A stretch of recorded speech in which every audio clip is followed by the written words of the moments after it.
Over 200 million participants of China's gig economy constitute 23% of the country's workforce, as they hustle through city streets under the command of invisible algorithms. Promised flexibility, workers find themselves locked in cycles of pressure and precarity.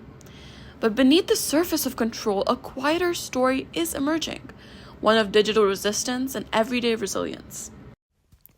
In China's gig economy, apps like Meituan and Ele.me are how people get jobs, but WeChat is how they stay connected. Gig platforms don't offer many tools for workers to connect. You log in, get assigned a task, complete it, and repeat. There's no chat with coworkers, no manager you can reach out to directly. The result, workers are isolated by design. That's where WeChat comes in. While it wasn't built for labor organizing, it's become one of the main tools workers use to support each other off-platform. According to a study of 14 worker solidarity in motion, through WeChat groups, workers can warn each other about hard-to-reach buildings, share tips for avoiding penalties, or just vent after a rough day. Even though this communication happens off the clock, it's a big part of how workers manage the pressure created by platform algorithm. So while Meituan and Ele.me handles the logistics, it's really WeChat that carries the emotional and social side of gig work, even if quietly. The rise of China's gig economy is not just transforming how people work, it's reshaping the very nature of labor itself, creating a new labor regime marked by informality, surveillance, and control, according to Xiao. Rooted in a centrally planned economy, Chinese labor laws are primarily governed by the Labor Law of 1994 and the Labor Contract Law of 2007. They were designed for a completely different economic landscape. Today, platforms avoid legal accountability by outsourcing to third-party agencies, creating triangular employment relationships that deny workers insurance, benefits, and recognition under the labor law.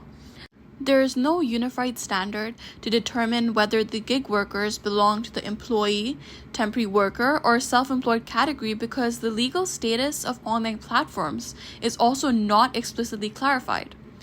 Meanwhile, despite forming the backbone of the gig economy, labor, performing jobs that are essential to the function of platforms, migrant workers continue to be excluded from the country's hukou-based welfare systems. This has translated to a two-tier labor system that deepens the divide between urban residents and migrant workers. Without stable contracts or social protections, they remain vulnerable to unsafe conditions and income instability. But how are Chinese gig workers navigating expressing these needs in China's closed civil society? What makes WeChat unique in this context is that it's more than a chat app. It's become a space for informal resistance.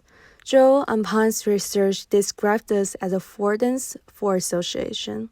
This just means WeChat helps people come together, especially those who are physically scattered and socially marginalized, like delivery workers. These chats can lead to small acts of organizing.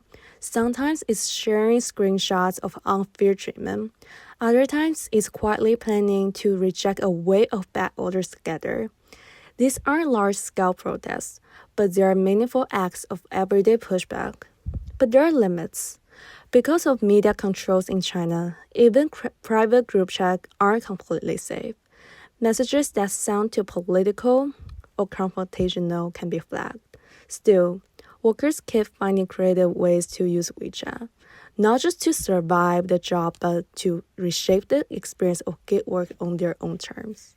With 12 million fresh graduates in China looking for employment this year, China is prioritizing gig workers and vocational training to boost job creation as the nation faces economic challenges. For the disillusioned youth, the linear, progressive career path, once a cornerstone of Chinese professional life, is increasingly becoming obsolete. Instead, a patchwork of short-term contracts, freelance work, and project-based engagements is emerging as the new norm. How China regulates its gig economy will set an important legal and policy precedent for other rapidly digitizing economies. Legal reform is needed to clarify employment classifications for China's new precarious proletariat, regulate outsourcing, and extend labor protections. Xiao, Chang, and Huang, all agree that where the government has previously prioritized innovation in the platform economy, now there is a need for stronger oversight to reduce human costs. China's gig economy runs on speed, scale, and data. But underneath the system is a network of workers trying to make it all livable. In China's platform economy, workers are matched by code and isolated by design. WeChat becomes one of the few ways to stay human. It's not perfect, it's not even safe, but it's something. Through WeChat, workers create community, share knowledge, and push back, bit by bit, against systems that treat them as replaceable.